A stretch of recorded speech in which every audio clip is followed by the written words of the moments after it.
to our backs, legs long, arms down by our sides. How are we doing here? It's perfect. It's perfect? Yeah, that'll do.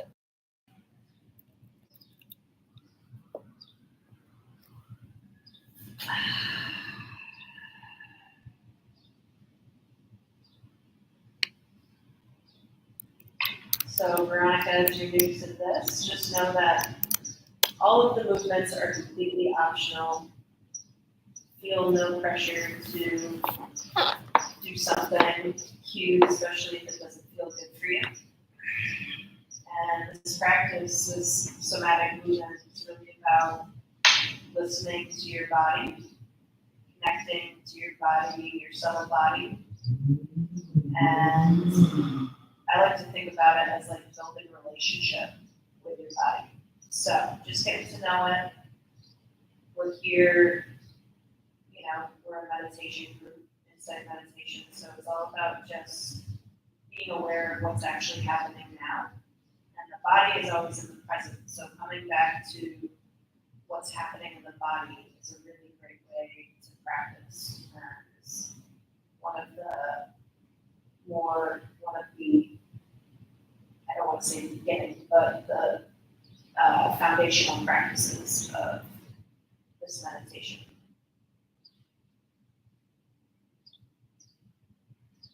And everything's on your own rhythm, on your own breath. We're not here to work too hard. We're just here to unstitch some things that are stuck. So as we allow ourselves to just drop down into the floor, just noticing the back body as it makes contact with the blanket. Maybe also noticing where the back body lifts from the floor. So your heels are on the floor. There's likely some space behind your Achilles. Just scan your body, moving up the back body.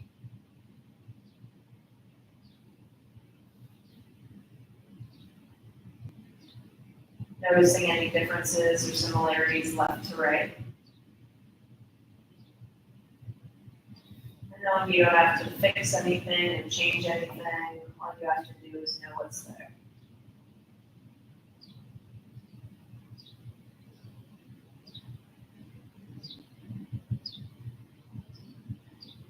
Noticing if there's any areas of the body that might be hanging on a little bit, clenching, allowing those areas, giving those areas permission to let go of it, to soften.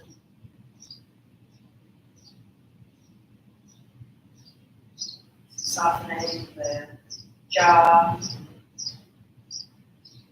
the tongue, allowing the brows to relax and the eyes to just pull down into the back of the skull.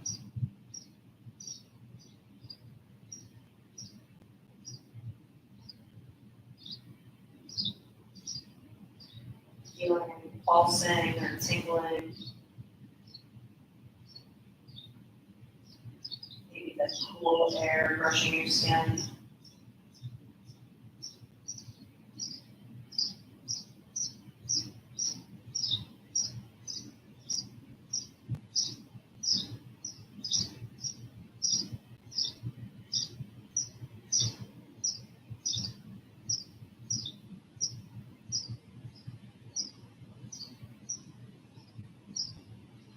Noticing your breath and the rhythm of it, the depth of it.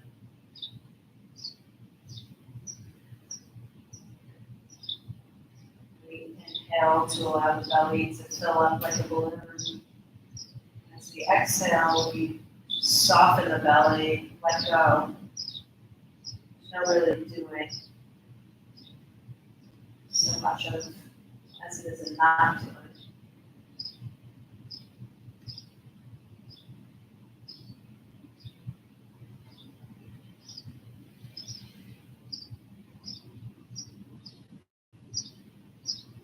we're going to begin just super gently. I generally begin every practice with this for myself.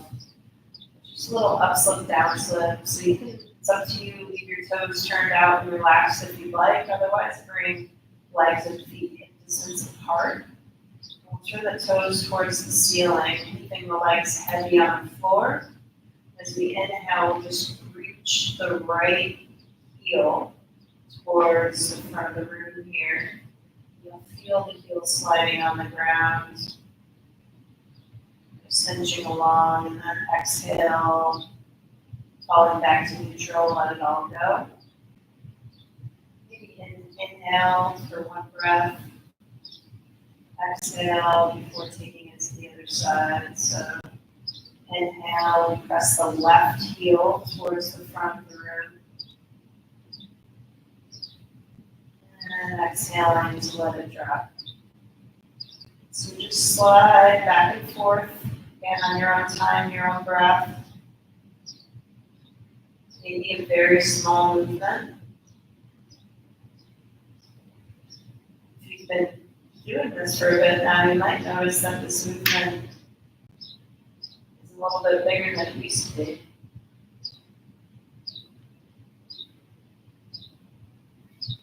Allowing the neck and the head to be loose and soft.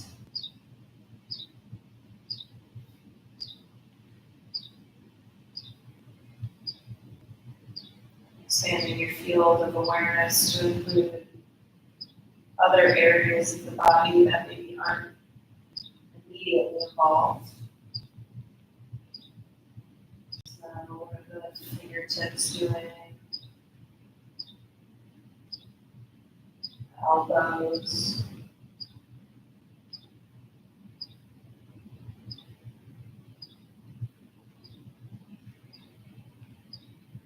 So as you press that heel forward, thinking about leading with the inner edge, inner border of the heel as opposed to the outer border.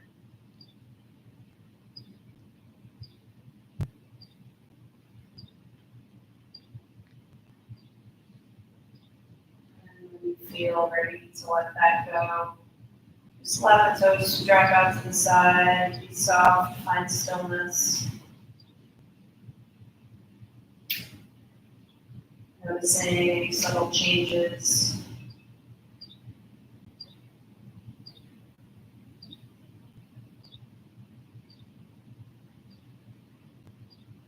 So nice and easy, we're going to bend one knee out to the side and bringing that foot to the floor so your knee points towards the ceiling. Just we bend the knee out to the side just to take a little pressure off the front of the hips as we lift our legs. Our legs are heavy, so we don't really, again, we don't want to work too hard. All right, so feet on the floor, legs about a distance apart, arms can stay down by the sides, and we're going to inhale to arch the low back. So the whole spine may arch slightly. And as we exhale, we just round the spine into the floor. Tail reaching towards the heel slightly. We're moving slowly, so we like to say moving at the speed of awareness. So be aware of each vertebrae as it lifts from the floor on the arch. And similarly, you can be aware of each vertebrae as it returns to the blanket.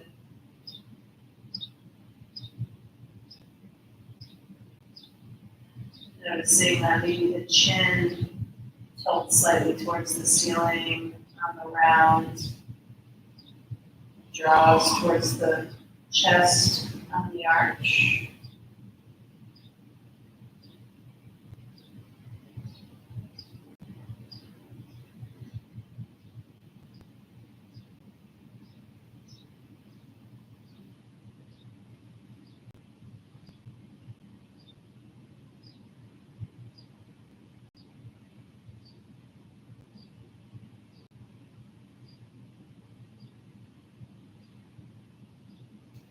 So we're just finding cat-cow, out of gravity, on our backs.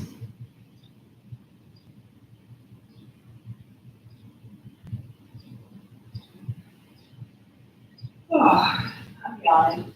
If there's any yawns for you all popping up, let them rip. Don't hold back. It's essentially the body releasing fatigue from the tissues. So when you're ready to pause for a moment, we'll just bring our feet a little wider, about blanket width, and allow the knees maybe to fall together and just rest. Letting that movement integrate. Noticing any new ripples throughout the body.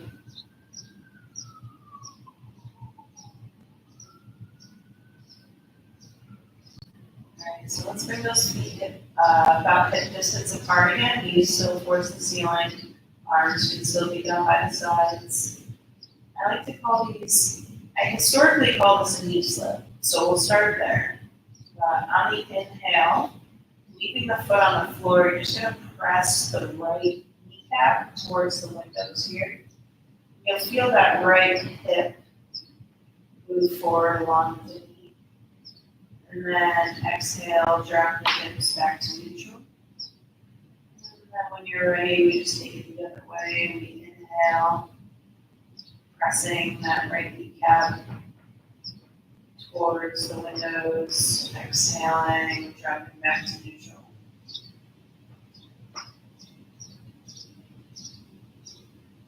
Maybe pausing at the apex of the movement, take a few extra breaths, the low belly, see what that maybe feels like for you.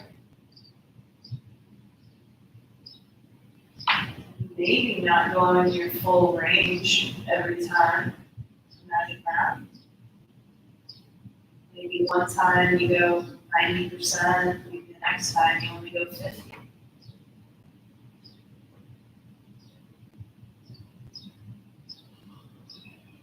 So if you've done this for a while, you've been here before, you've done this for a considerable amount of time, I'm going to give you the opportunity to consider your sit bones here.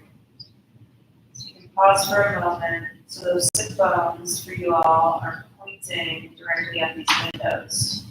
So instead of imagining pressing the inner edge of the kneecap towards the window, we'll start on the right side. I want you to think about reaching the inner edge of that sit bone to these windows. And then exhale, fully let it go. And it's just a little more of a subtle movement. And so if it's not accessible, that's okay. Nothing wrong with you. When you're ready, take it to the other side. So we're just reaching with the inner edge of those sit bones.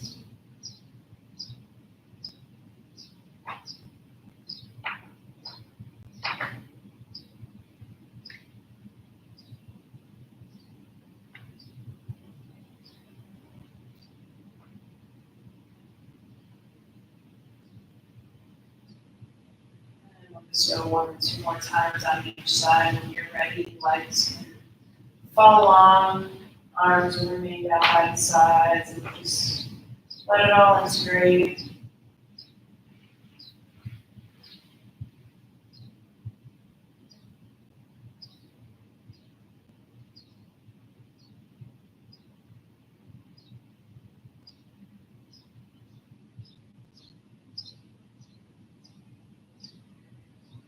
Including sound into your field of awareness.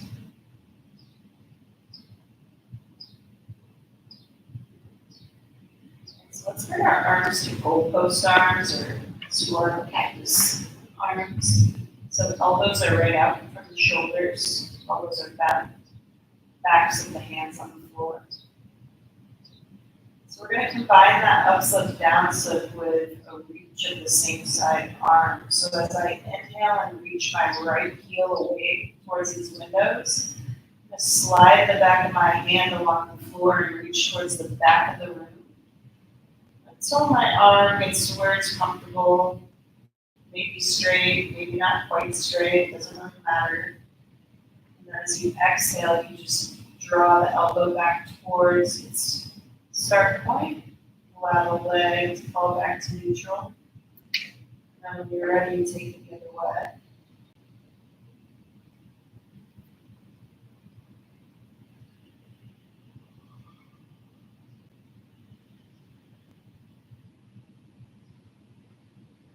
Allowing the head and the neck to be soft. So as you're engaged on one side, you just allow the head to gaze with the other.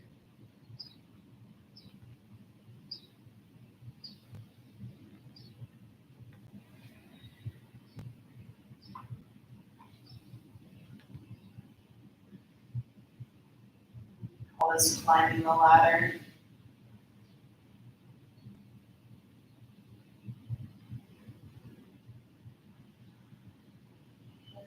Next time you get back to the right side, as that right arm reaches back, let's reach that left heel towards the front of the room.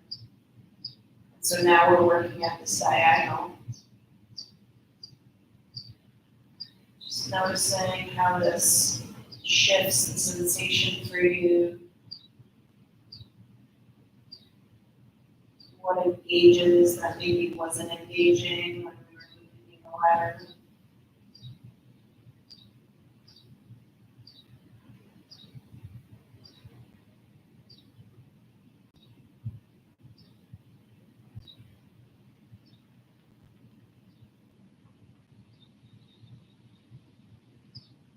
And when you're all set there, you can just bring your arms back down by the sides, rest, listen, sense, feel what's happening now.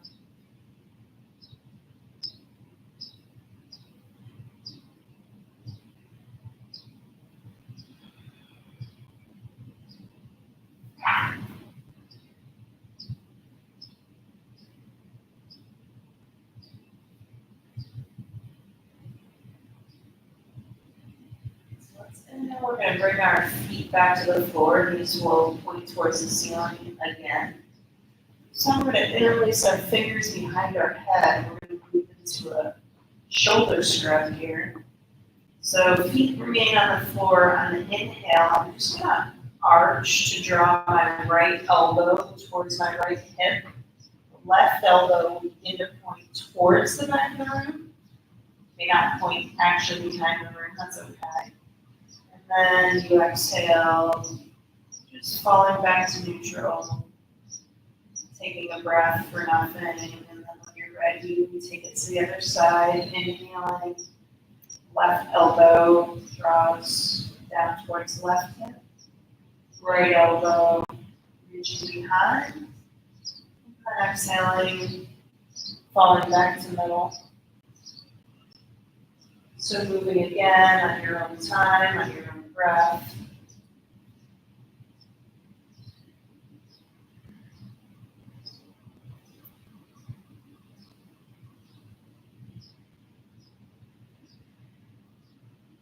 Noticing the weight in the feet. And then he shifts.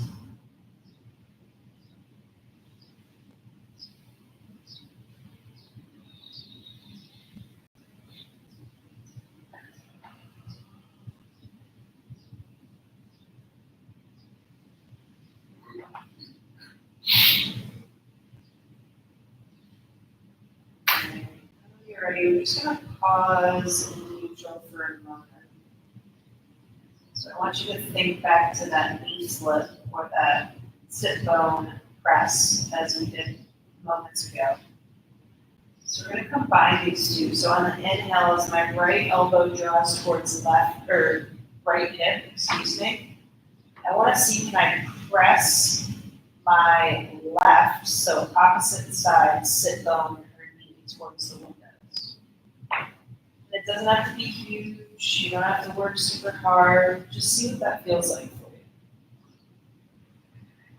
Just touch into the edge. See what's going on, and then exhale, come back to neutral. And we'll take it the other way, left elbow towards left hip, right knee or right sit bone presses towards the windows.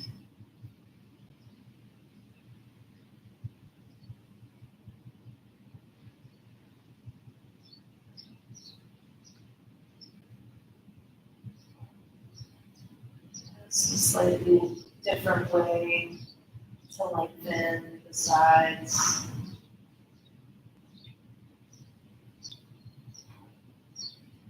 Maybe one more time on each side. Now we can release the hands. Feet can remain on the floor. Arms can come down by the sides.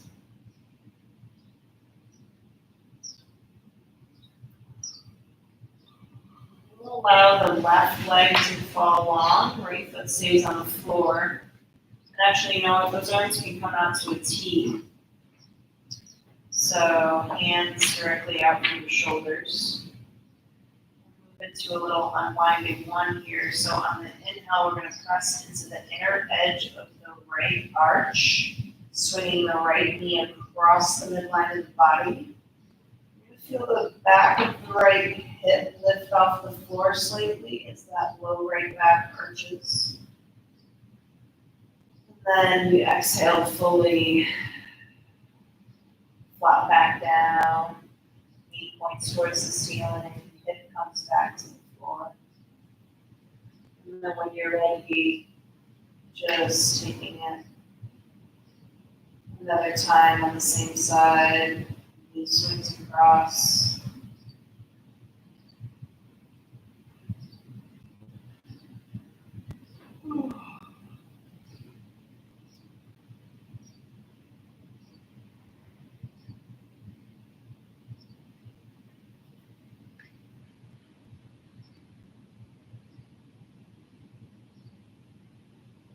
Just nice and gentle. I'd like to imagine maybe I'm laying down horizontally to the shoreline.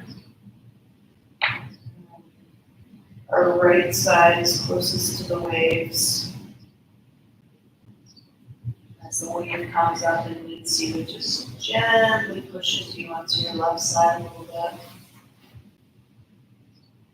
And then it recedes, and you fall back onto the blanket or the sand, wherever your mind may have taken you.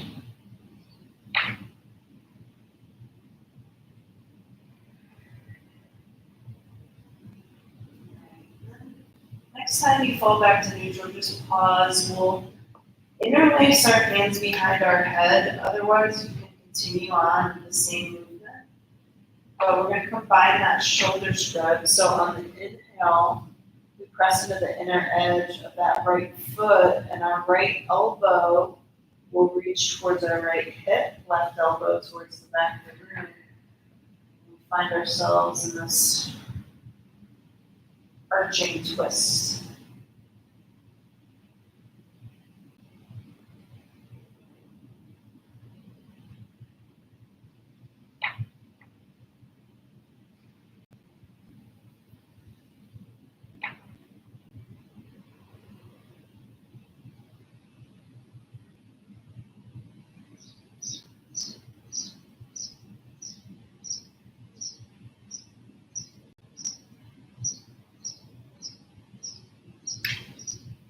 And then maybe one or two more times here for yourself before releasing the fingers, releasing the arms down by the side, allowing the right leg to fall on.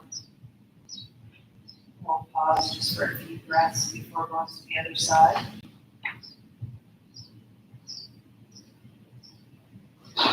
So when you're ready, just inhaling, left foot to the floor, knee to the ceiling, right leg stays long. Arms out to a T. And as we inhale, pressing into the inner edge of that left foot. Left knee swings across the midline of the body. Back of the left hip lifts off the floor slightly, perhaps. And then as you exhale, just letting it all fall back to neutral. Your own time, your own breath.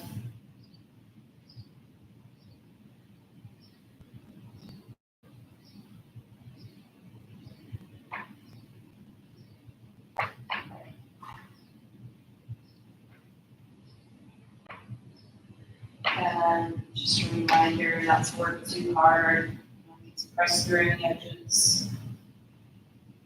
Just getting to know them, building that relationship, becoming familiar with the patterns of our own body.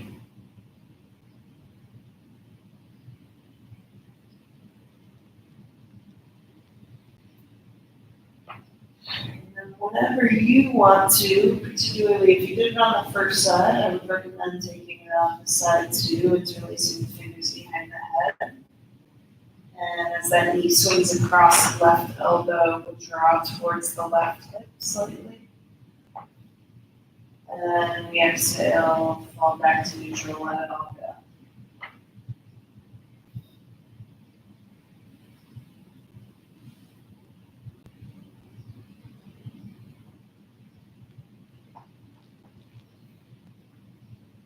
Moving at the pace that feels right for you. Pausing along the way is encouraged. If ever you only get part way in and you want to take a breath, take a breath.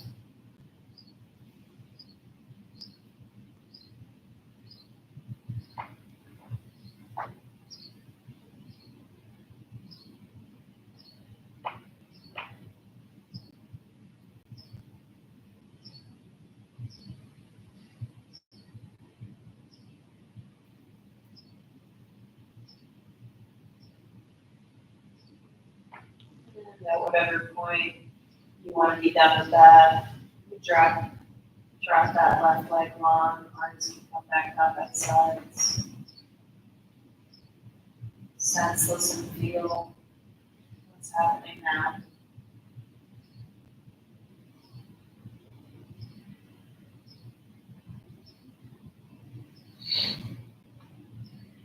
So we're just going to move into one final movement here. We'll inhale, both feet to the floor. Last time, interlacing those fingers behind the head. And we'll just finish off here with a spinal undulation too. So as we inhale, low back arches, elbows press down into the floor. And as we exhale, you're going to keep the head heavy in that hand basket. Elbows draw together, and the back of the head with the hands assist will lift from the floor as the spine rounds. So it's that same cat-cow combined with a fake sit-up. We're not sitting up, we're lengthening the back of our neck, lengthening the back spine, paraspinals that run right along the sides of our spine.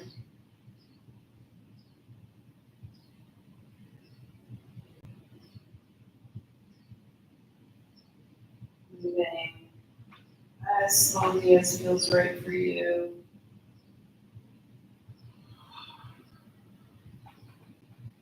And if at any point you want to start finding new angles, the next time you come up, drawing elbows towards the left or the right hip slightly. And then as you inhale to arch, come back through the middle. Exhale to round. I would take it the other way.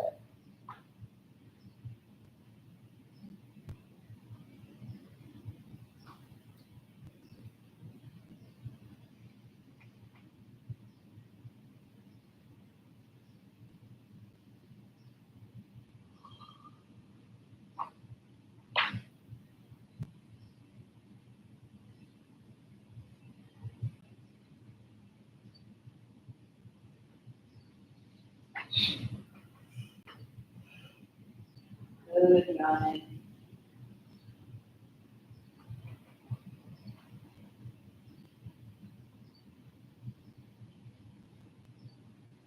I think spinal undulation 2 might be one of the most prevalent yawn inducers of all the movements. Prolific, I should say.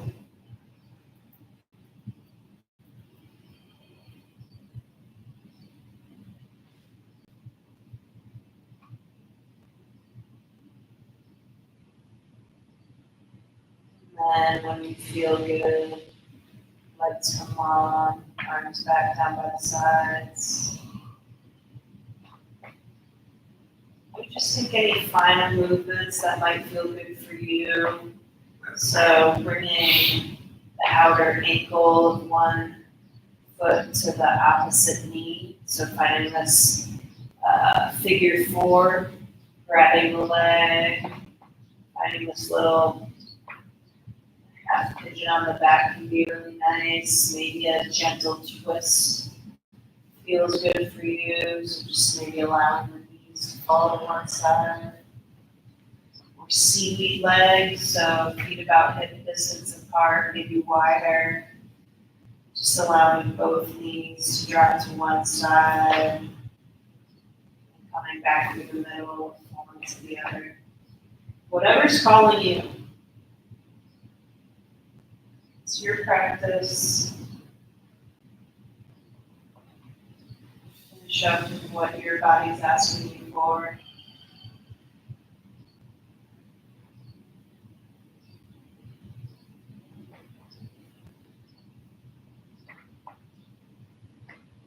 And then at whatever point you feel good and want to fall into our final Shavasana, allow the legs to come long, arms back down by the sides. Moving towards stillness.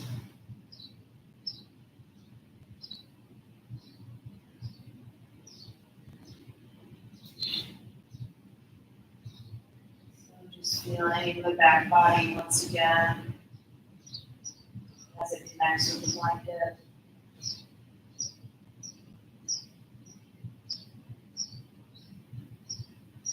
Are there any differences or similarities between the Shavasana and the first one or the last one?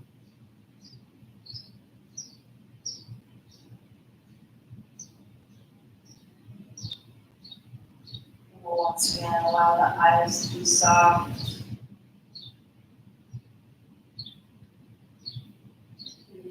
Creating a little bit of space between the back molars, so the top and bottom back molars, just allowing the jaw to be slack.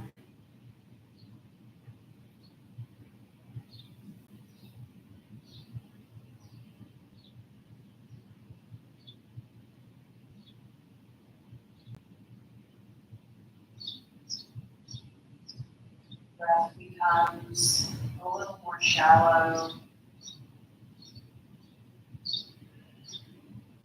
slower.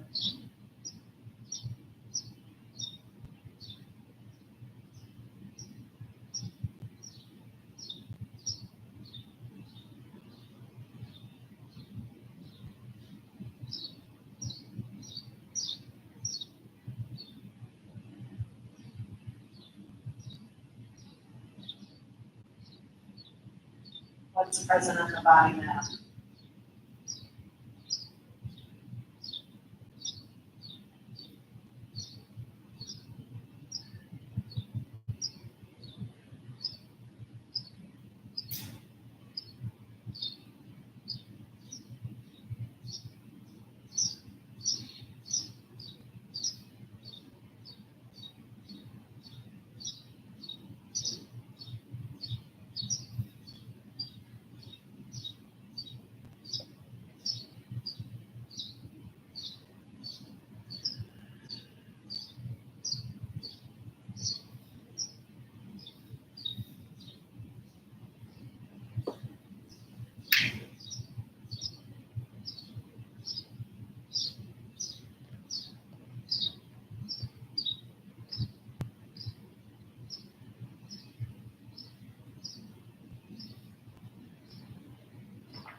emotions, to meet your body, meet your skin, your tissues, as it introduces a little bit of movement, maybe into your toes, your fingertips. Perhaps the breath deepens a bit.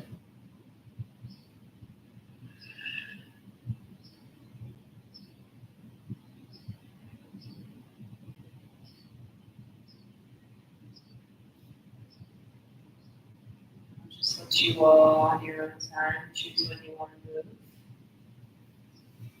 Thanks for sliding and gliding. There's no rush whatsoever. Hope that feels good.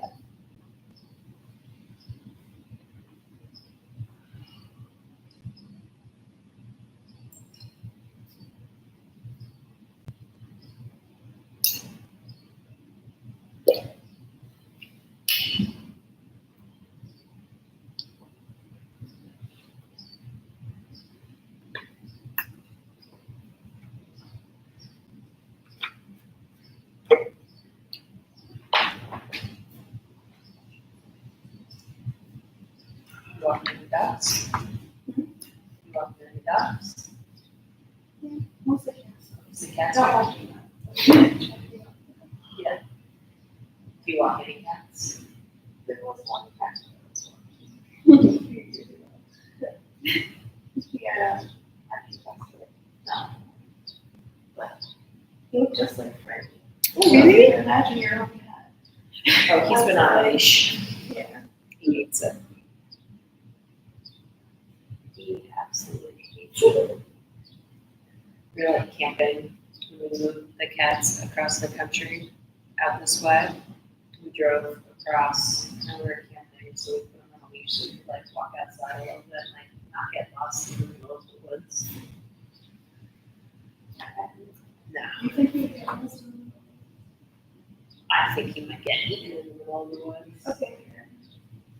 May not get lost, but That's a pretty tasty little snack. That one. yeah, I guess it was like he like dragged. He went immediately underneath a cat. Hi. And so I'm like, See holding you. the leash and he's How like, have you been? Good, I was here last week, the first time in London.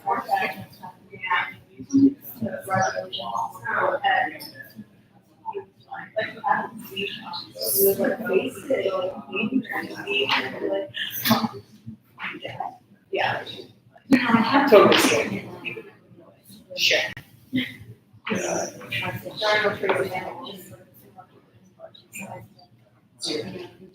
Zero. Yeah. Just the words of beauty. Yeah, what you should tell me, what I will text you. Yeah. She's really, Julian, yeah, that's very free. As you said. Yeah, it's also, you know, words that yeah. tell me what you're, They don't have them. I do that. Yeah. They've got, they got giraffes and that, right? They're the same. they're roommates. They're roommates.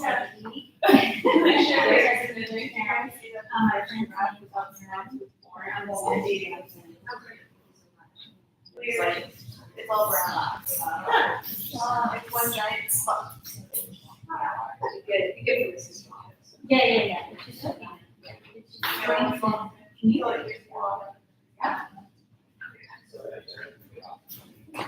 Check to make sure there's toilet paper. There should be.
Hold up. Sorry, I had it on mute. Hi.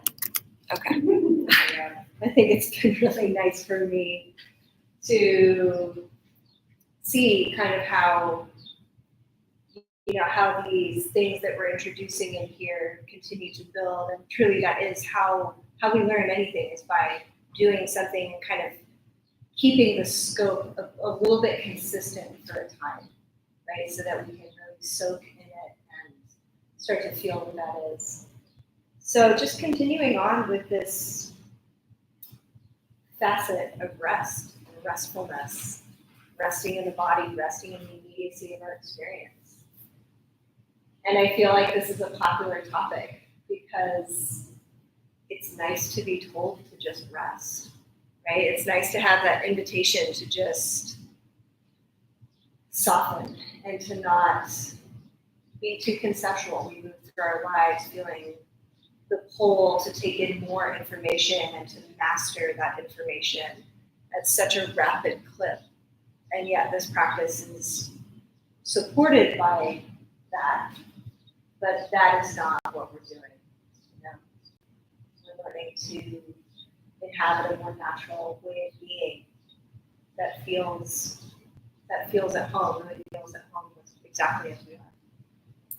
So let's sit for just a few minutes and then offer some reflections of what's kind of been alive for me recently around this.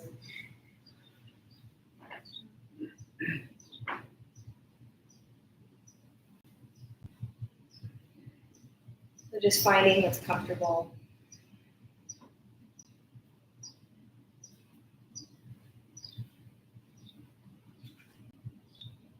Making those adjustments that feel like, oh, okay, yes, I can settle in just a little bit more.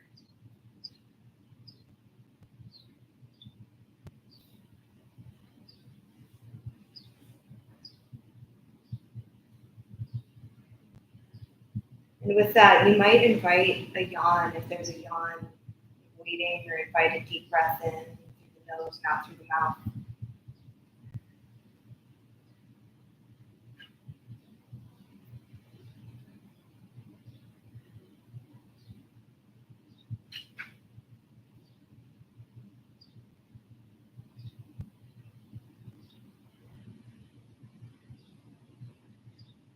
Giving yourself all of the permission to take all of the time that's needed to let the waters settle.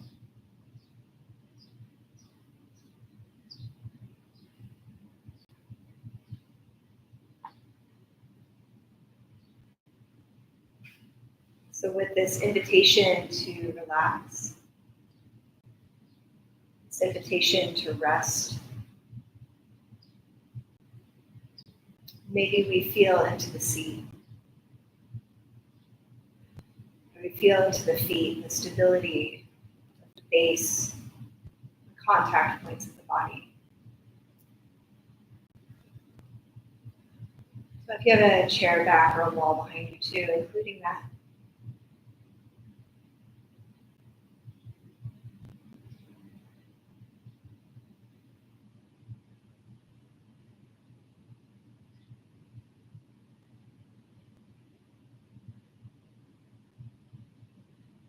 As we locate that sense of stability, that sense of ease, the body just resting.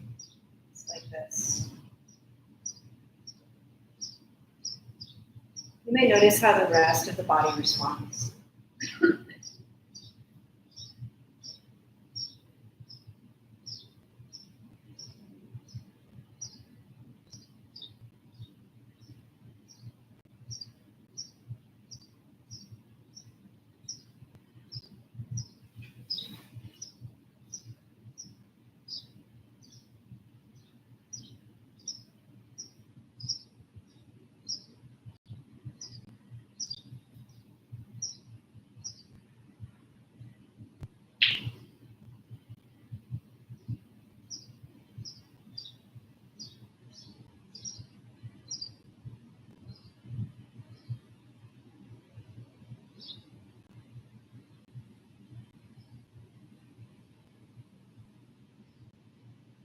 As you settle into the seat, into the feet, into the back body, if that's a part of this for you.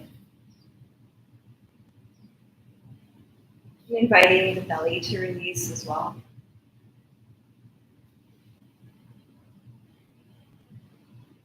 Letting go of the bracing there.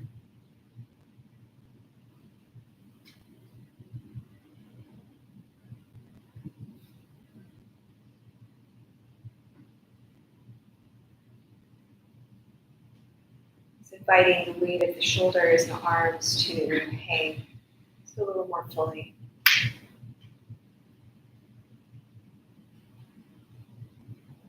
Palms resting on the lap or on the legs.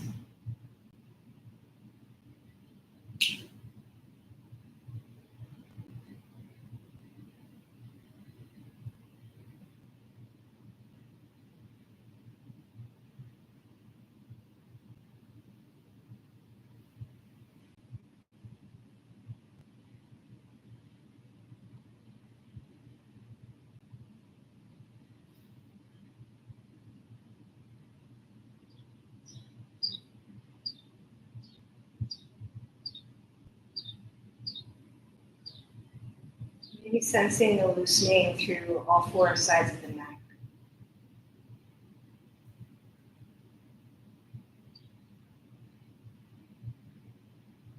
As though the shoulders could unstick from the ears.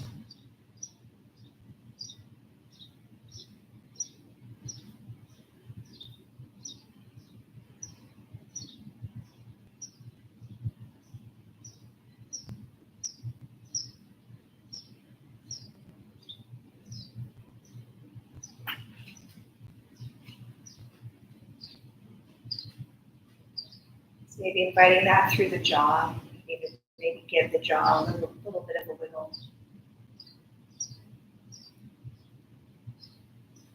Separating the back feet.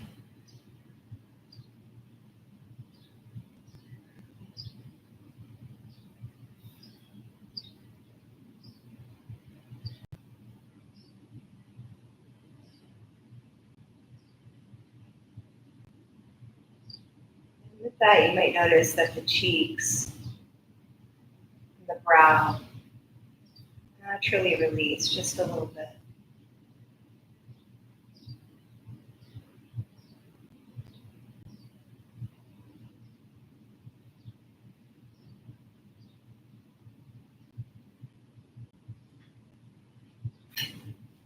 Nothing to do, right? Just sensing where this is available. Sometimes it's more available than others.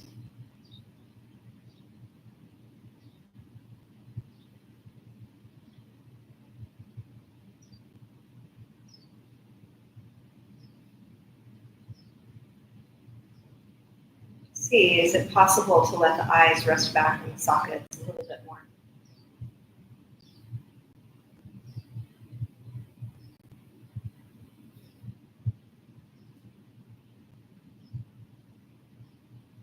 It's like the image of the eyeballs becoming jellified.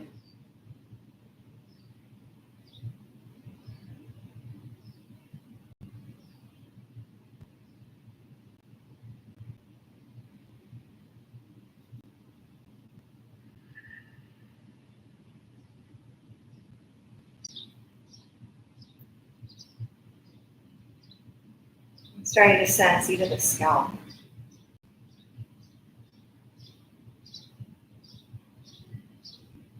The scalp from the crown of the head could release.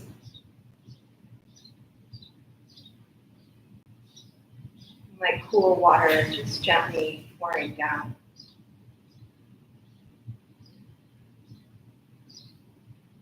Pouring down over the face, over the neck.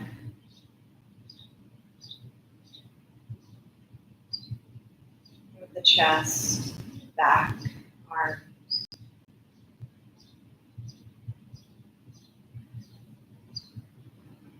It's water returning to the earth.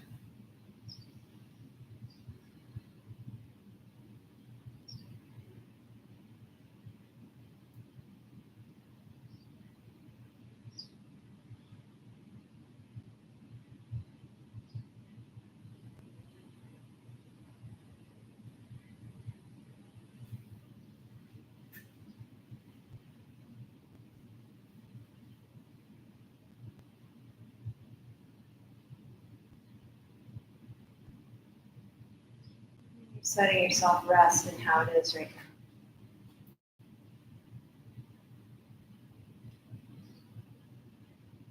And it may not be perfect.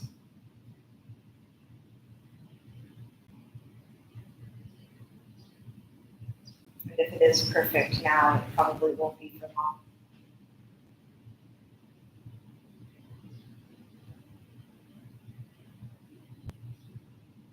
And if it's not ideal, just wait and see what happens.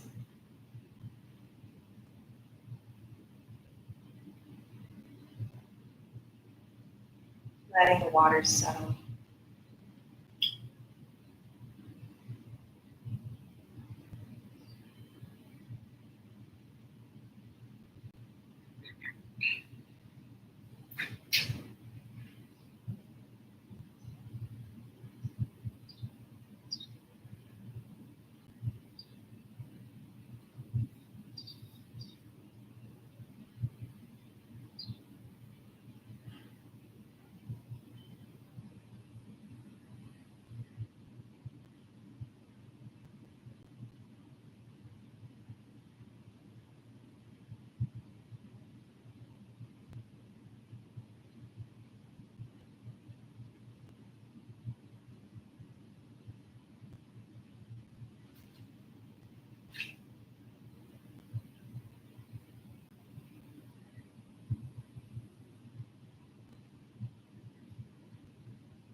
You continue to let yourself rest and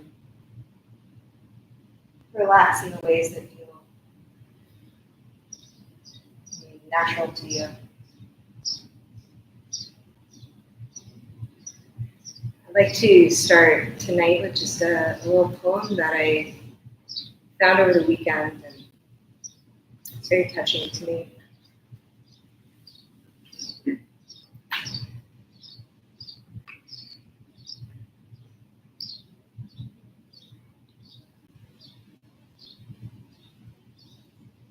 So this is called Lost by David Wagner, and you may have heard it before. Stand still. The trees ahead and bushes beside you are not lost. Wherever you are is called here, and you must treat it as a powerful stranger. Must ask permission to know it and be known. The forest breathes. Listen, it answers. I have made this place around you. If you leave it, you may come back again, saying here. No two trees are the same to raven. No two branches are the same to wren. If what a tree or a bush does is lost on you, you are surely lost. Stand still. The forest knows where you are. You must let it find you.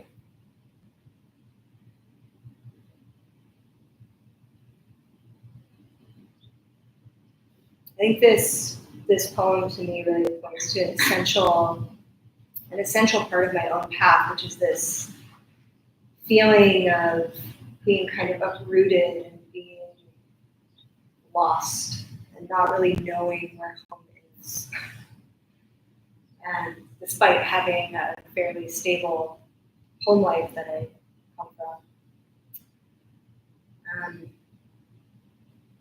And this is a metaphor, right?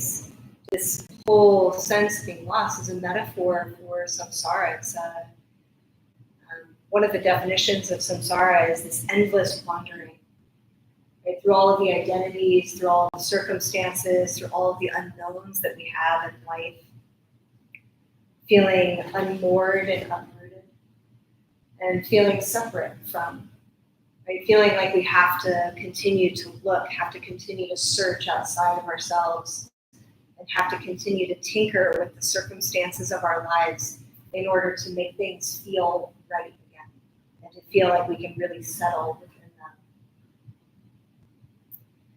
And since I was home in the Pacific Northwest, I'm sure that this is fairly well known for all of you, but the salmon and the steelhead are quite a big deal.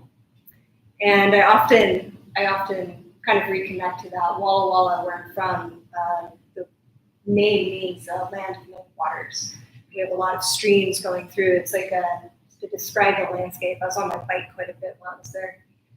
Describe the landscape of this. It's like just sort of these rolling, soft hills that are entirely covered with wheat now. It's a very agricultural area. Where there's not wheat, there's wine vineyards.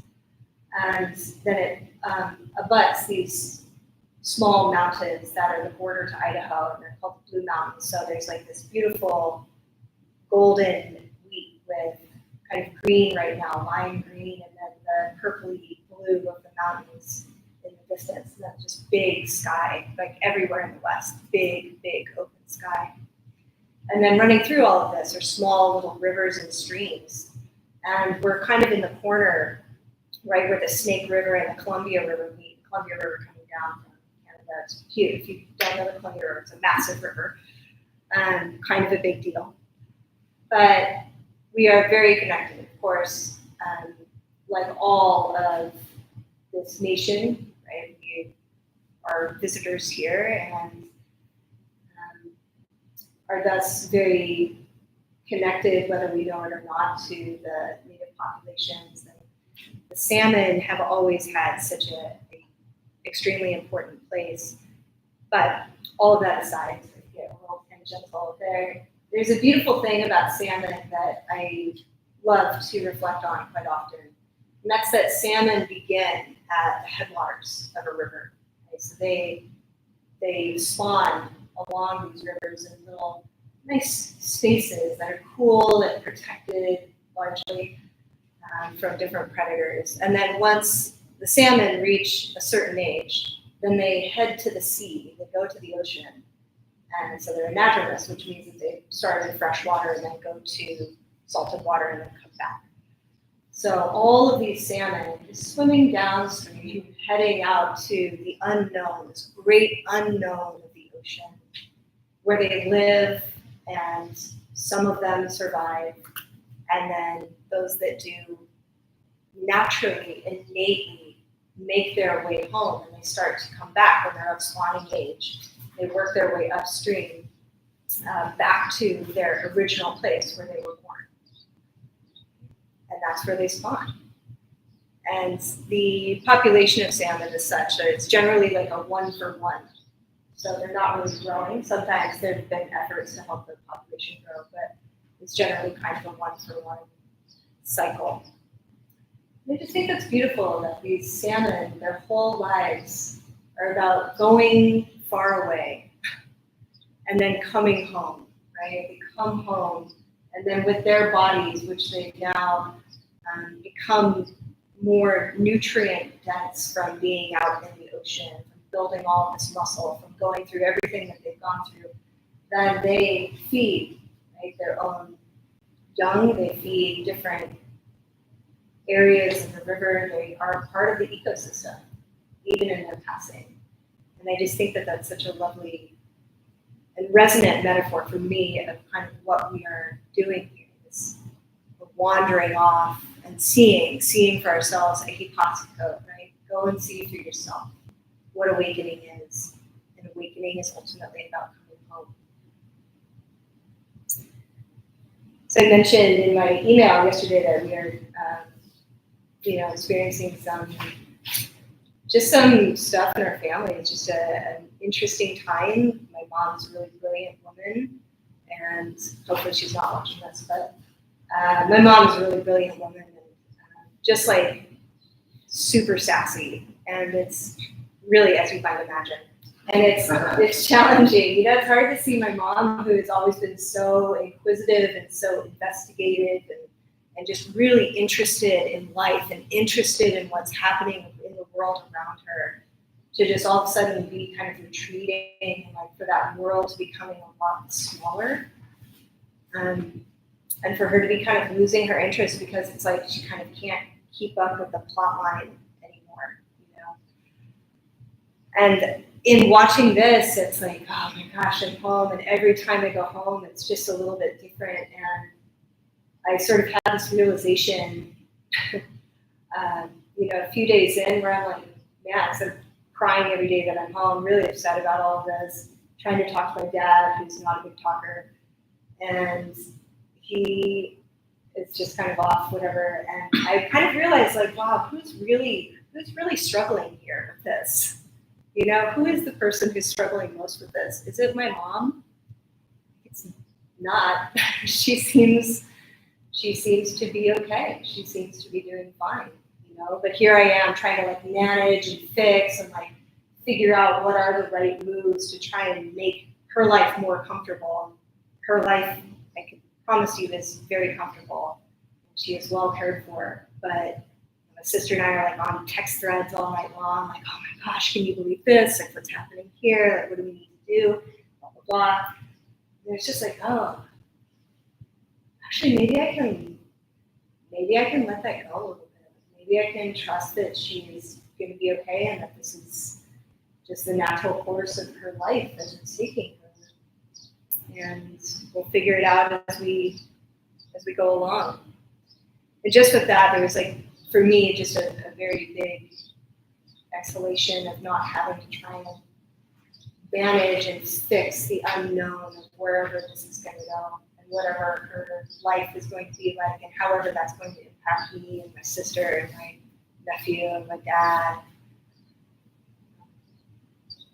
Just like, oh, what is it to not have to manage this? What is it to not have to manage your life? Or to manage how you are in your life, or to manage how your practice is going? How restful can that be? I've been really struck, if it's not obvious by now, but I'm really struck by kind of looking into the etymology of Sanskrit and Pali words. I feel like I bring them up a lot. But I think that they provide so many clues as to what it is that we're doing. And for me, a lot of this practice has been around kind of honing the stone a little bit about what is it? What is it really that we're doing here? You know, and if we don't know what we're doing, then how do we know which direction to aim our intention, which direction to aim the aspiration? And so this word tataka means suchness. And this is really coming into alignment with how it is, how life is, how nature is right now. So this is that third refuge of taking refuge in the Dharma, taking refuge in the Dhamma. Taking refuge in just the way that it is in any given moment, the way that this body is with its fluctuations and its changes and its aging. I wish that I could say the reverse of the aging, but we're all aging, snowing out of it. You know, with its pains and its aches, with its pasty legs sometimes, and its, you know, tan freckles other times. Yeah, with the way that it is that we go through this life and we have some influence, but we ultimately have very little control. Genetics is a big thing. The time and place that we're born is a big thing. The circumstances under which we live are big things. The country that we are a part of, the political sphere that we're experiencing, all of these things are unavoidable to us, as we can all feel. So we just take refuge in how it is right now. And we let go of the weight of having to try to fix constantly. From that, I think, from that space, there's a lot more creativity that can arise. And creativity, you know, if we're not directing it towards we think of creativity as like painting or drawing or creating something like that, but creativity is also problem solving. It's also responsiveness. You know?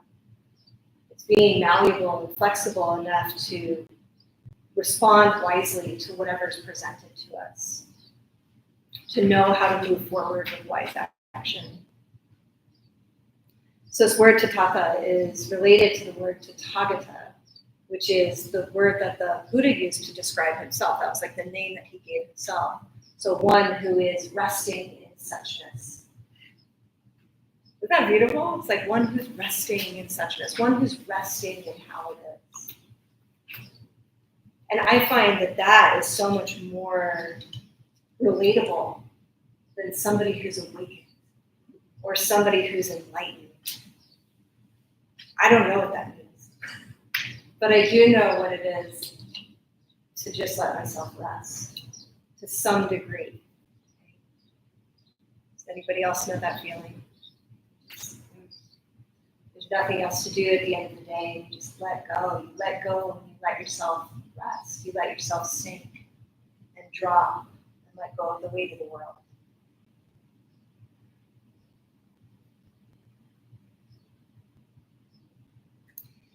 To me, a large part of this practice really does come down to trust, and it really is the development of trust. It's difficult. It's difficult to trust that life is going to work out, because we don't just want life to work out. We want life to work out the way that we want it to work out. We set up a lot of expectations for what that means. But life is always lifing. Yeah. So again, we trust in the enoughness of exactly as we are. We trust in the enoughness of how we're showing up to practice. For those of you who tend to maybe hold your practice pretty tightly. I don't know who does that here, but I know that we all can get into that space from time to time if that's not a natural tendency for you, right? We can create separation just by being like, well, this is what I do, and this isn't what I do, and this is what real practice looks like, and this isn't what practice looks like. It has to be like this. It can't include these other things. It's not true. So this word samadhi, or collectedness of mind. We're all familiar with the word samadhi. I've been talking about it quite a bit for the last 2 years, more than that. This quality that we think is like, oh, maybe very far away from us. The 8th limb of yoga, after we've done all of these in the Patanjali system, after we've done all of the things, we finally reach samadhi. If that's how you kind of view it as a hierarchical, linear way of learning. I don't think that's how it happens.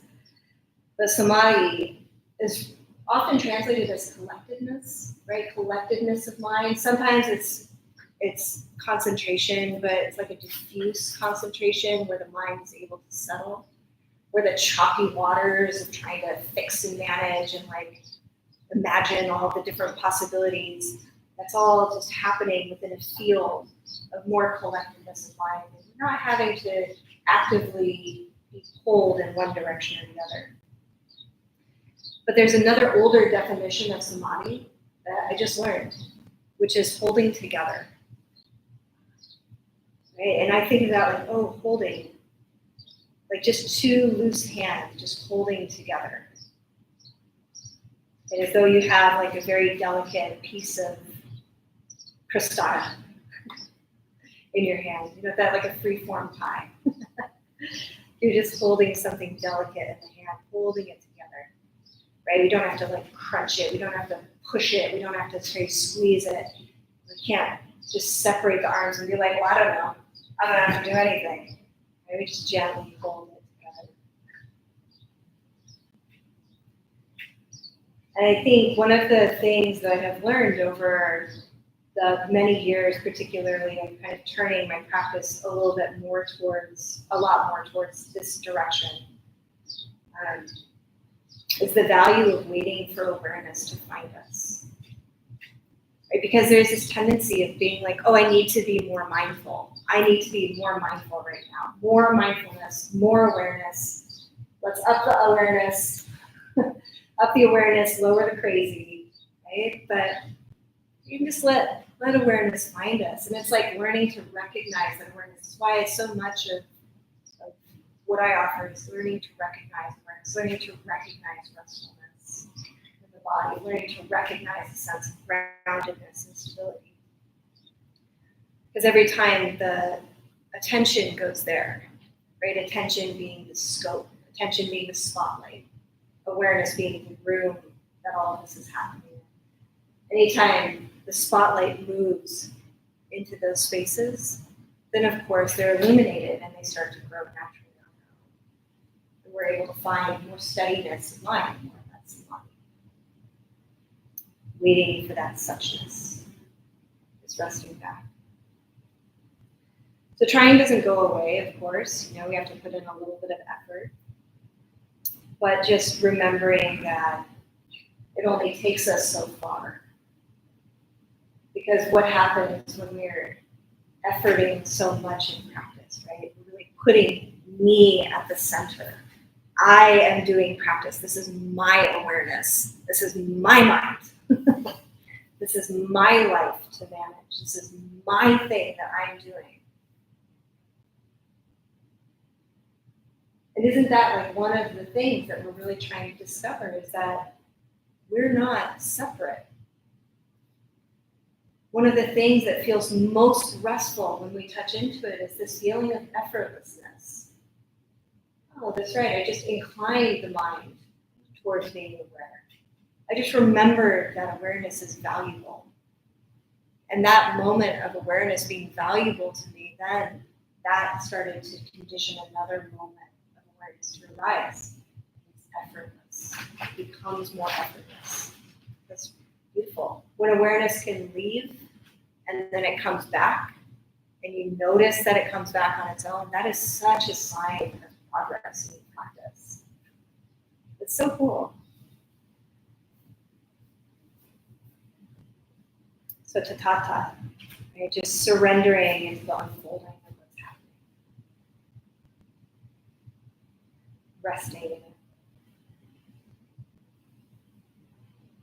So just one more little definition. I threw this one in the email too. Bhavana, which I talk about a lot.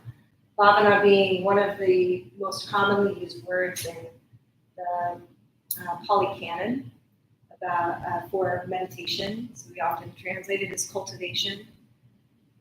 But another definition, maybe a more subtle definition, one that we kind of feel a little bit more, we start to get familiar with what meditation is a suffusing, soaking into, infusing the mind with qualities. And just in the nature of how practice develops, right? The nature of what a balanced mind is, that has these qualities of awareness, of some energy or some interest in what's happening, of some samadhi, concentration, of some faith or confidence as we move forward, and eventually is some unfolding of wisdom. That happens all naturally, but it all begins with just this little intention, just this littlest intention of being aware. But maybe aiming the compass towards home.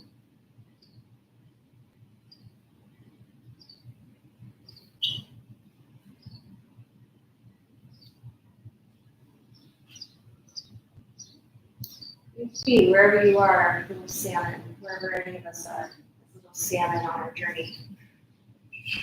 Maybe we're in a moment. Oh, also you should know that steelhead are very interesting. They're a type of salmon, kind of.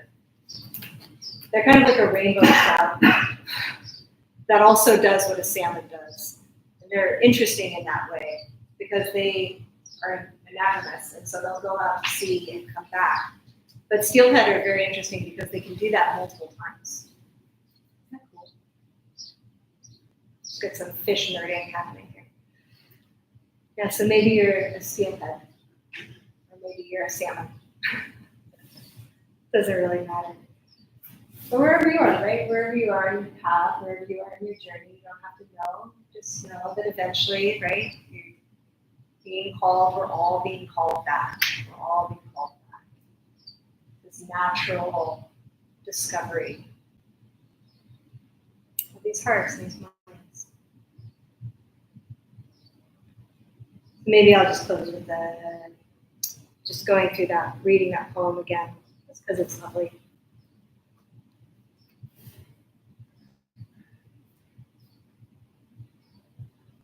Stand still. The trees ahead and bushes beside you are not lost. Wherever you are is called here, and you must treat it as a powerful stranger. Must ask permission to know it and be known. The forest breathes. Listen, it answers. I have made this place around you. If you leave it, you may come back again, saying, here. No two trees are the same to raven. No two branches are the same to wren. If what a tree or a bush does is lost on you, you are surely lost. Stand still. The forest knows where you are. You must let it find you.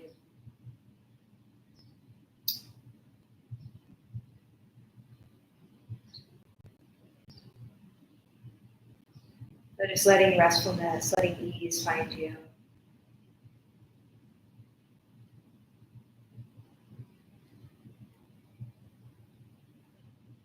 These trembling hearts that don't know what's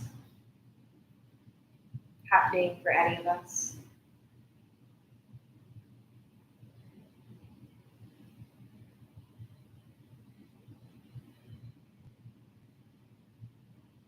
And these bodies that sometimes feel too big or too small.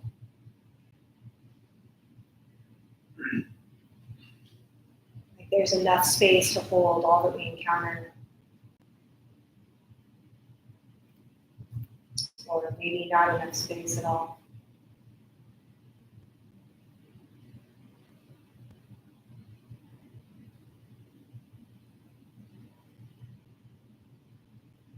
And the rest, that's been how it is here and now.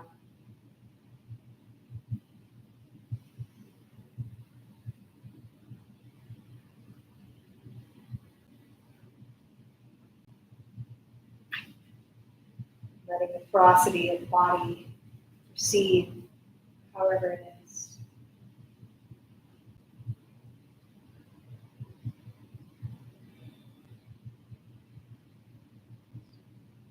Streams and rivers of the blood just coursing through these veins.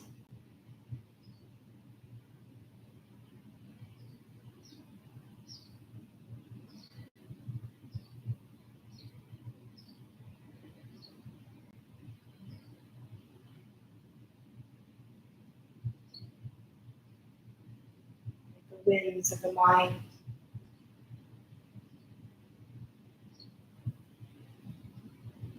Allowing them to move or to be still as they are.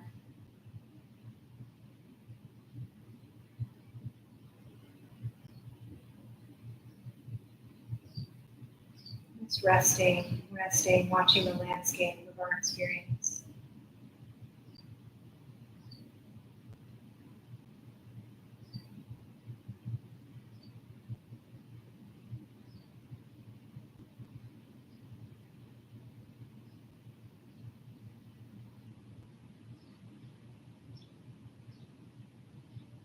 Without having to change anything, just allowing it to be as it is.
trusting that the waters will settle on their own.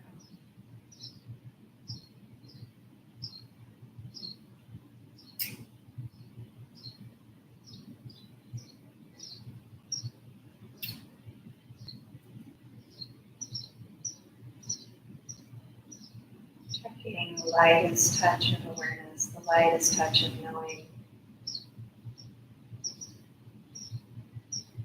Is this body happening in the mind?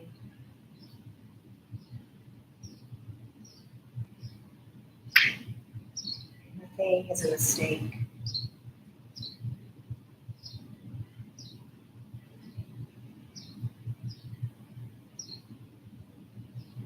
We just rest, just rest.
Thank you, everybody, for your practice.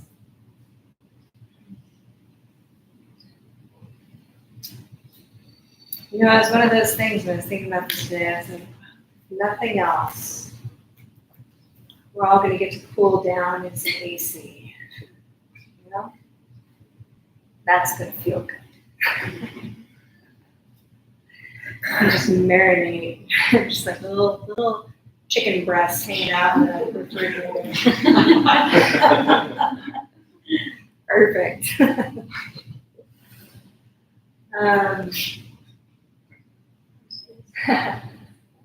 Evocative, of all the evocative metaphors. What comes next? We don't know. Yeah. We walk out. Stay tuned. Hey, so we're kind of getting to We still have space. We have space on this retreat coming up in October. I know it's not ideally timed for some who are on different, kind of tighter schedules with stuff or more specific schedules. But it is ideally timed for fall keeping. So if you are interested in coming to that, we would love to have you. The focus is entirely on resting. I have never had any desire, I continue to say this, I've never had any desire to go on a yoga retreat ever in my life, despite having been a yoga teacher for a long time and a practitioner of that for a long time. It's never been appealing to me because I'm tired and I've never wanted that. I've never wanted a retreat where I'm socializing a lot or where I'm expected to, learn how to do a handstand. I just never wanted to do that. So, despite having spent, I have calculated it that I have spent almost a full year in silent retreat, meditation retreat at this point. And I'm a huge fan and I love them. And so we incorporate movement, somatic yoga, and a little bit of standing postures. And then of course you're welcome to do whatever you want. There's plenty of open time. But we do that because what I was missing on the way traditional Vipassana retreats are generally held is something that really cares for the body and does it in a way that's very systemic and planned throughout the week, not just kind of like an adjunct thing that's like, okay, well, we're just going to do some qigong to get some movement going and then the rest of it's up to you. So we really use that as a tool for teaching this larger practice of resting in the body and resting in the mind and understanding how we are in this world. So if that's appealing to you, we'd love to have you come. And it's coming up. And then otherwise, my other question for the evening, the question for the night is, the space is doing like bios for all of the things going on in here. And so since we do have so many originals in here and so many people who are very consistent, would you mind if we do like a group photo? I promise that it will be extremely small. But since we've moved locations, we haven't done a new group photo yet. And there's never a perfect night to do it because there's always people who are changing in and out. But so we can't ever capture everything. But if you're open to it, I would love that, and it would be very helpful for us. So, cool. If you're in it, means you have to. If you're in it, you're basically a spokesperson. You are now an influencer for Insight Sun of Providence. You're part of the ambassador program, so we're going to need you to tag us in every post. And wear our sweatshirts. No. Yeah. Okay. Cool. Well, thank you, and we'll do this. And Joan. Oh, Joan said she could hear everything. Imagine that. Great. Joan says hi. Hi, Joan. All right. Cool. Thank you, everyone. Thank you for your practice. Thanks for being here. Are you getting good corona? Mm-hmm. Or are we- Let me just spill some water myself first. Huh? I think let's just do it. Let's do it in here where it's still nice and cool. Yeah. Why would we change? What's the back? I know. Did the yoga, the yoga school. But it needs a microphone. It turned out we just had to move it closer. I'm already like haunted. I know. What side do you want us on? Or Where do you think, Kelly? Where do you think it would be nice? we're on this